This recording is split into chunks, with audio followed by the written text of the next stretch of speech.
আনহু তিনি যেন হাদিসটি বর্ণনা করেন। তিনি বলেন, হযরত আবু হুরায়রার কাছে একজন ব্যক্তি আসলেন। আসার পরে হযরত আবু হুরায়রাকে বলছেন, ও আবু হুরায়রা, আমার একটা শিশু বাচ্চা মারা গেছে। মারা যাওয়ার কারণে আমি অত্যন্ত দুঃখিত, মর্মাহত, শোকাহত।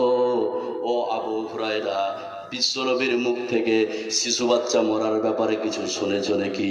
হযরত আবু হুরায়রা বললেন, হ্যাঁ, বিশ্বনবীর মুখ থেকে আমি শুনেছি।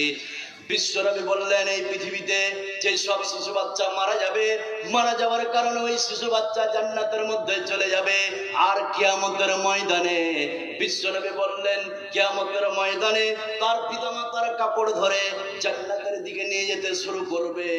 বিশ্বনবী বললেন, ফালা ইউফারিকুহু হাত্তা ইদখিলাহুল জান্নাহ, যতক্ষণ পর্যন্ত ওই পিতামাতাকে জান্নাতের মধ্যে না নিয়ে যাবে ততক্ষণ পিতামাতা কাপড়কে ছেড়ে দিবে না। জোরে বলুন সুবহানাল্লাহ।